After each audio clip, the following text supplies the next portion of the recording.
Hello, my dear students. I hope that all of you are doing your studies very well at your home. Dear students, in our previous video, we have already started our chapter number Fascinating World of Plants. Okay.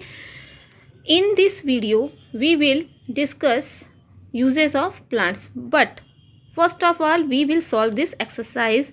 Choose the correct options. Okay. Choose the correct option. First, these plants cannot stand erect. यानी ये कौन से plant होते हैं जो सीधे खड़े नहीं हो सकते हैं? श्रब की क्लाइंबर्स. तो क्या होगा इसमें? Climbers. Okay. Next, these are shorter plants which bear flowers sometimes. यानी ये छोटे प्लांट होते हैं और इन पर क्या आते हैं? फूल आते हैं. तो ये कौन से प्लांट होते हैं? इनको क्या कहते हैं? श्रब्स की क्रीपर्स. तो इनको क्या कहते हैं हम? Shrubs. Okay. These are big and strong plants. ये जो प्लांट्स होते हैं, जो प्लांट बिग होते हैं और स्ट्रॉन्ग होते हैं, उनको हम क्या कहते हैं? ट्रीज कहते हैं. Okay. And these plants creep along the ground. ये इसमें से ऐसे कौन से प्लांट्स हैं जो क्या कहते हैं? ग्राउंड पर क्रीप करते हैं, यानी ज़मीन पर ही ग्रो करते हैं. तो उसमें क्या होगा? क्लाइंबर की क्रीपर. तो यहाँ पे क्या हो जाएगा? Climber. So dear students, these plants can not erect stand climbers. These are shorter plants which bear flowers sometimes, shrubs. These are big and strong plant, tree, and these plants creep along the ground, creepers. Okay. Now uses of plants. अभी तक तो हमने पढ़ा types of plants. तो plants जो होते हैं वो डिफरेंट टाइप्स के होते हैं, जैसे आपका ट्री, हर्ब, श्रब्स, क्या कहते हैं, क्लाइंबर, क्रीपर. तो इन प्लांट्स का कुछ यूज़ भी होता है. तो ये प्लांट किस तरह से हमारे लिए यूज़फुल हैं? तो plants keep the air fresh. ये जो प्लांट्स होते हैं ना, ये जो एयर है उसको फ्रेश रखते हैं एंड कूल और ठंडा रखते हैं. अगर प्लांट्स नहीं होंगे, पेड़ पौधे नहीं होंगे, तो जो एयर है वो फ्रेश नहीं होगी और ना ही कूल होगी. आपने देखा होगा जब आप शहर में, अगर आप कहीं बाहर ट्रैवल करने कभी गए हो, ठीक है, तो अगर आप जैसे ही शहर के अंदर घुसते हो तो आपको गर्मी लगने लगती है, गर्मी फील होती है. और जैसे ही आप शहर सिटी से बाहर निकलते हो, ग्रीन एरिया में जाते हो, तो आपको फ्रेश एयर मिलती है और कूल लगता है. वहाँ पे उतनी गर्मी आपको फील नहीं होती है. क्यों? क्योंकि वहाँ पे प्लांट्स होते हैं. तो वी गेट फूड. इसके अलावा हमको क्या मिलता है? फूड मिलता है, सच एज फ्रूट्स, जैसे कि फल हैं, ऑयल्स है, वेजिटेबल्स है, वीट है एंड राइस है. किससे? From plants. ये हमको किससे मिलता है? प्लांट्स से मिलता है, पौधों से मिलता है. यानी जो प्लांट्स का पहला यूज़ क्या है कि plants keep the air fresh and cool.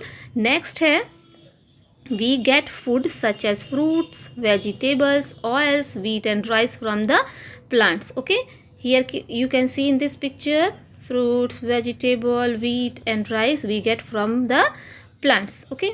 Next use क्या है प्लांट्स का? We use cotton to make cloth. जो हम कपड़े पहनते हैं ना, वो भी किससे हमको मिलता है? प्लांट से मिलते हैं. और वो कपड़े किससे बनते हैं? कॉटन से बनते हैं. और वो कॉटन हमको किससे मिलता है? प्लांट से मिलता है. तो we use cotton to make clothes. हम कॉटन का यूज़ करते हैं कपड़े बनाने के लिए. And we get cotton from the cotton plants. और कॉटन हमको कहाँ से मिलता है? कॉटन प्लांट्स से. ठीक है. यानी एक प्लांट होता है जिसपे कॉटन ग्रो करता है, कॉटन उससे हमको मिलता है, और उस कॉटन से ही जो हम कपड़े पहनते हैं ना, वो बनाए जाते हैं. Okay. You can see in this picture the cotton plants. यहाँ पे आपको कॉटन प्लांट्स दिखाई दे रहा है ना. यहाँ पे देखो, ये कॉटन, ये रुई आपको इससे मिलती है, दिख रहा है ना इस डायग्राम में आपको. ये क्या है? कॉटन है. और ये जो कॉटन प्लांट है, इसमें जो ये कॉटन है, इसी से जो हम ये कपड़े पहनते हैं ना, जो भी कपड़े आप पहनते हो, कॉटन क्लॉथ्स जो पहनते हो, वो इसी कॉटन से बनता है. Okay students. नेक्स्ट है हमारा we use wood from trees such as teak and oak to make furniture. इसके अलावा नेक्स्ट यूज़ क्या है? हमको वुड मिलती है, यानी लकड़ी मिलती है. किससे? ट्री से, पेड़ों से. सच एज, जैसे कि टीक का पेड़ होता है और ओक ट्री होता है. तो ये पेड़ जो होते हैं, इनकी जो लकड़ी होती है, उससे हम फर्नीचर बनाते हैं. आपके घर में भी डिफरेंट टाइप के फर्नीचर होंगे, जैसे कि chair, table, bed, dressing table, sofa etcetera etcetera.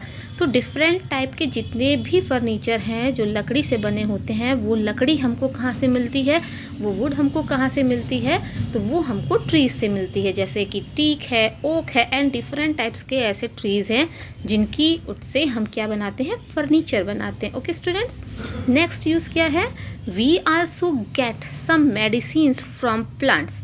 इसके अलावा हमको प्लांट्स से क्या मिलती है, मेडिसिन्स भी मिलती है, दवाइयाँ भी बनाते हैं हम प्लांट से। जैसे कि किस टाइप के प्लांट्स से हमको मेडिसिन मिलती है, जैसे तुलसी है, नीम है, ये कुछ ऐसे प्लांट्स हैं ना जिनसे हम क्या बनाते हैं, मेडिसिन्स यानी दवाइयाँ बनाते हैं। तुलसी का यूज़ आपके घरों में होता है सर्दियों के दिनों में, या लोग चाय में उसको डाल के उसके इससे चाय बनाते हैं सर्दी में, कफ में, उसमें आपको आराम मिलता है। नीम प्लांट होता है, नीम के बहुत सारे यूज़ होते हैं, नीम की सोप बनती है, नीम का क्या कहते हैं, पेस्ट बनाते हैं लोग। नीम की जो लीव्स होती हैं, अगर किसी को चोट लगी होती है तो उसको धोने के लिए नीम की लीव्स को बॉयल करके उससे उसको क्लीन करने का भी काम होता है। तो नीम है, तुलसी है, इसके अलावा बहुत सारे ऐसे मेडिसिनल प्लांट हैं ना जिनका यूज़ मेडिसिन्स बनाने में किया जाता है। ओके स्टूडेंट्स, तो इस चैप्टर में हमने क्या क्या पढ़ा, टाइप्स ऑफ प्लांट्स में किस तरह के प्लांट्स होते हैं, जैसे tree, what is tree, big and strong plants are called tree. Next आपने पढ़ा श्रब क्या था कि some the plant which are shorter than the tree, they are called the shrub. Okay, herb, some plants are very small with soft stem and they are called the herb. Okay, next हमने पढ़ा था creeper जो होते हैं कि क्या कहते हैं, some plants can not stand straight like tree and shrubs and they need support to climb, so they are called the climbers. Okay, and some plants grow along the ground and they are called creepers. और इसके बाद हमने पढ़ा uses of plants में हमने क्या पढ़ा कि प्लांट क्या करता है, keep air fresh and cool. Okay, and plant gives us या we get food, vegetables, grains, wheat, rice, oil etc. from the plants, and we get cotton from the cotton plants.